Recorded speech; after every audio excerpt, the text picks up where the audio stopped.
శుభోదయం. ఈరోజు అక్షయ తిథియ. అక్షయ తిథి నాడు ఏం చేయాలి అనేది మీకు నేను చెబుతాను. మరి బంగారం కొనుక్కుంటారు కదా, దానికన్నా ముఖ్యమైనది ఏం కొనుక్కోవాలి? ఒక్క 20 రూపాయలు పెడితే వచ్చేస్తుంది. అది కొనుక్కుంటే చాలు, మీరు కేజీలు కేజీలు బంగారం కొనుక్కున్నట్టే చెబుతాను. మరి దీపారాధన చేసే విధానం ఏ ఏకాత్రిలో చేయాలనేది చెబుతాను. బంగారం ఎప్పుడు కొనుక్కుంటే మంచిది అనేది కూడా చెబుతాను. మరి అక్షయ తిథికి కొనుక్కుంటారు, వరలక్ష్మి వ్రతానికి కొనుక్కుంటారు లక్ష్మీ రూపం.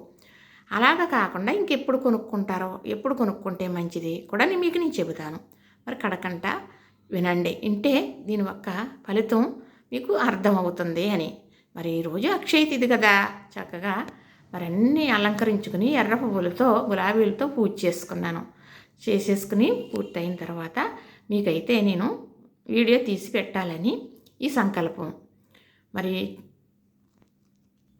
పూజ అయిన తర్వాత పచ్చకర్పూరం హారతి ఇచ్చుకుంటాను. మహాలక్ష్మికి ఆవునేతితో దీపం పెట్టుకుంటాను. చాలా ఆవులో 33 కోట్ల దేవతలు ఉంటారు. అందుకు ఆవునేతితో దీపం పెట్టుకుంటే శుభదాయకం. ఆవు అన్ని విధాలా కూడా అమ్మ కన్నా కమ్మనైనా మరి ఒక దేవత స్వరూపం. అందుకు మనం ఆవునేతితో దీపం పెట్టుకోవాలి. అమ్మ ఎంత గొప్ప అమృతమో ఆవు కూడా అంతే గొప్ప అమృతం. అందుకు మరి తల్లి పాలు సాలకపోతే ఆవు పాలు పట్టింటారు పిల్లలకి. అలాగా అమ్మతో సమానం అంటారు. కానీ ఆవులో 33 కోట్ల దేవతలు కొలువై ఉంటారంట. పెద్దలు చెప్పిందే మనం వినేదేనే. సరే, ఆవునేతితో దీపం పెట్టుకుంటాను. మరి నువ్వుల నూనె, స్వచ్ఛమైన నువ్వుల నూనెతోటి పెట్టుకుంటాను. ఇది నా జీవిత విధానం, నేను రోజు చేసుకునేది. మరి అక్షయ తిథి అన్నా ముఖ్యమైన పూజలన్నా కూడా నేను ఇలానే చేసుకుంటాను. అలాగా రాగి ఏకాత్రులు పెట్టుకుని చేసుకుంటాను. ఏమి ఏకాత్రులు పెట్టుకోవాలి అన్నాను కదా. రాగి ఏకాత్రులో దీపారాధన చేసుకుంటే మరి బంగారాన్ని రా అని పిలుస్తుందట. ఎందుకు అంటే మరి బంగారం కొన్న తర్వాత 10 గ్రాములకి 1 గ్రాము రాగి కలుపుతాడు. అప్పుడే ఆభరణం చేస్తాడు చేసే వ్యక్తి. బంగారంలో రాగి కలిపిందే ఆభరణం తయారవ్వదు. బంగారం రాగి ఒకసాటే ఉంటాయి. బంగారం ఉన్న కాడ రాగి తప్పకుండా ఉంటుంది. రాగి ఉన్న కాడ బంగారం ఉంటుంది. బంగారాన్ని రాగి రా అని పిలుస్తుందంట. మనం ఈదిలో పెడతాం కదా తులసమ్మ తల్లికి, ఆ దీపం కూడా మరి పెట్టే ఏకాత్రి రాగి దయ్యుంటే ఇంకా మంచిది, చాలా మంచిది. నేనైతే ఇప్పుడు 2 రాగి దీపాలు, 1 ఎండి దీపం వినాయకుడికి నిత్యం చేసుకునేది. మరి సాయంకాలం కామాక్షి దీపం పెట్టుకుంటాను. ఇవి మళ్ళీ ఇంకొకసారి చెబుతాను. చేసేసుకున్నాను కదా పూజ. ఈరోజు అక్షయ తిథి కదా, చక్కగా కొంచెం పాలు పెట్టండి. ఉంటే ఆవు పాలు, లేకపోతే ఏ పాలు అయినా కానీ కాసి చల్లార్చి నెయ్యి కొంచెం బెల్లం మొక్కేసి నైవేద్యం పెడితే సరిపోతుంది. వేరేగా ఆవిడకి ఏమీ పిండి వంటలు వండి పెట్టనవసరం లేదు. లక్ష్మీదేవికి నూనెతో వండిన పిండి వంటలు పెట్టకూడదు చెప్పాలి అంటే. నెయ్యితో వండిన పిండి వంటలు మాత్రమే నివేదన చెయ్యాలి. నేనైతే అలానే చేస్తాను. మరి అందరికీ అలాగే చెయ్యాలంటే వీలవ్వదు కదా. చక్కగా ఇంత బెల్లం మొక్క పెట్టి నైవేద్యం దండం పెట్టుకున్నారనుకోండి, చాలా మరి శుభదాయకం. ఇంకంతకన్నా నైవేద్యం వేరే ఉండదు. బెల్లానికి నిలవ దోషం అనేది లేదు. అందుకు బెల్లం ముక్క నైవేద్యం చాలా మంచిది. అరటిపళ్ళు తాంబాళం ఉన్నదనుకోండి, 2 తవలపాకులు అరటిపళ్ళు రోజు నిత్యం తెచ్చుకుంటాం, పెట్టుకుంటాం. మీరు కూడా అలా చేసుకోండి అని మాత్రం నేను చెప్పను సుమా. కానీ ఇది మళ్ళీ ఈరోజు అక్షయ తిథి. మరి బంగారం కన్నా ఏం కొనుక్కోవాలి అనేది చెబుతాను. ఏం కొనుక్కోవాలో చెప్పరా? మరి కొళ్ళుప్పు, దొడ్డుప్పు అంటారు కదా. మరి సాల్ట్ కాదు సుమండి, సాల్ట్ అయినా ఉప్పే, కానీ కొళ్ళుప్పు కొనుక్కొని తెచ్చుకోండి.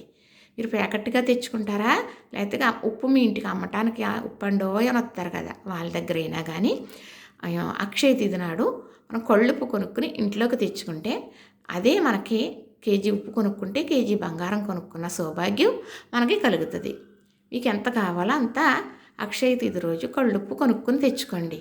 చక్కగా శుక్రవారం ఈరోజు మళ్ళా కొళ్ళుప్పు అమావాస్య రోజు కూడా కొనుక్కోవాలి. అమావాస్య కూడా లక్ష్మీదేవికి చాలా ఇష్టమైన రోజు, బలమైన రోజు. ఆ రోజు కూడా కొళ్ళుప్పు దొడ్డుప్పు అంటారు కదా, కొనుక్కుని తెచ్చుకుంటే అమావాస్యకి తప్పనిసరిగా కొంటామండి మేము. నాకు తెలిసిన వాళ్ళకి అందరికీ ఇలా చేసుకోమని చెప్పాను. కావాలని అడిగిన వారికి చెప్పాను, అడగని వారికి చెప్పాను. చేసుకుంటారు చక్కగా. ఈరోజు కళ్ళుప్పు కొనుక్కుని తెచ్చుకోండి. మరి బంగారం ఎప్పుడు కొనుక్కోవాలి అనేది చెప్పనా? మరి ఎప్పుడు కొనుక్కోవాలి అంటే మరి చెబుతాను. నా లక్ష్మీదేవిని ఎంత బాగా అలంకరించుకుంటానో దగ్గరగా చూపిస్తాను మీకు. మరి చిన్న ఇంట్లో ఉండేవాళ్ళం అండి. చాలా ఇబ్బందికరంగా ఉండేది, కానీ ఆ సామాన్లకు సర్దుకోనకు కూడా బాగానే ఉండేది. ఒక గది ఒకసారిలో ఉన్నాం, అంతకుముందు పెద్ద ఇళ్ళల్లో ఉన్నాంలేండి.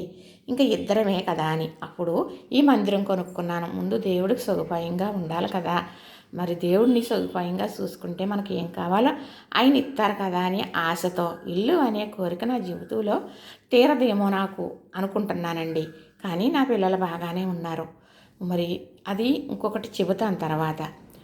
అది చాలు అనుకుని ఈ జన్మకి ఆనందం పడుతున్నాను. మరి ఈ మందిరం ఇంత బాగా పెద్దది కొనుక్కున్నాను. మరి లక్ష్మీదేవి విగ్రహం, ఇంత పెద్ద విగ్రహం పెట్టుకుంటానండి నేను. అంటే మట్టి విగ్రహం ఎంత పెద్దదైనా పెట్టుకోవచ్చని పెద్దలు చెప్పారు.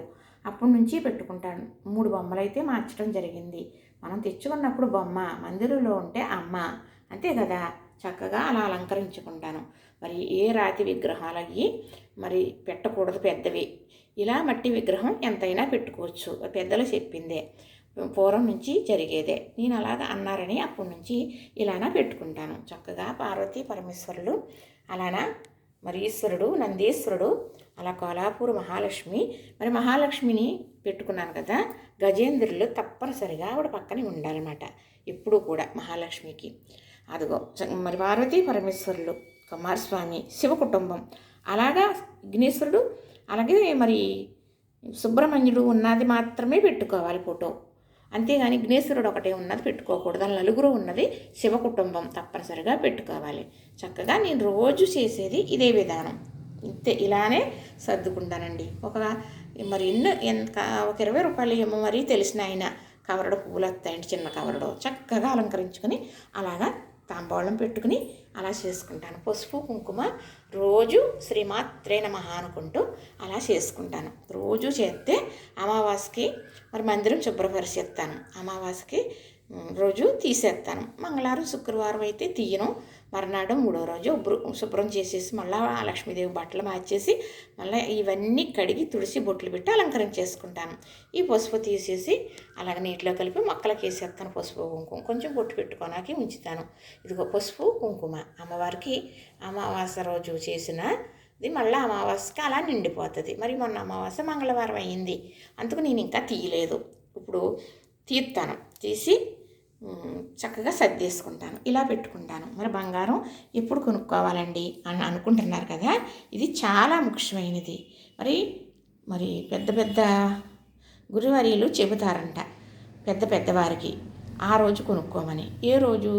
రథసప్తమి రోజు చిన్న బంగారపు ముక్క కొనుక్కుని, మీకు సామతుంటే ఎంతన్నా కొనుక్కుని తెచ్చుకుని మీరు రథసప్తమికి పాలు పొంగించుకున్నా, మీరు బయట పూజ చేసుకున్నా చేసుకోకపోయినా అందరికీ ఆనవాయని ఉండాలని కొందరు చేస్తారు, కొందరు చెయ్యకపోవచ్చు. ఎవరైనా కూడా రథసప్తమి రోజు చిన్న బంగారపు ముక్క కొనుక్కుని తెచ్చుకుని దేవుడి మందిరంలో పెట్టుకుని దండం పెట్టుకుని బీరువాలో పెట్టుకుంటే అదే మనకి ఊళ్ళంతా అభివృద్ధి అవుతుంది. ఇదేనండి పెద్దలు చెప్పింది, ఇదే మీకు నేను చెబుతున్నాను. చక్కగా మీరు అలా చేసుకుంటారా? మరి నేను కూడా అలా చేసుకుంటూ ఉంటాను. అలా చేసుకుంటే చక్కగా కొంచెం పెరిగింది. అది ఎలా పెరిగింది అనేది ఇంకో వీడియోలో మళ్ళీ చెబుతాను. చక్కగా చూసారు కదా, ఈరోజు అక్షయ తిథియ. మరి ఇదేనండి నేను చెప్పేది. లైక్ చేయండి, షేర్ చేయండి, సబ్స్క్రైబ్ కూడా చేసేయండి.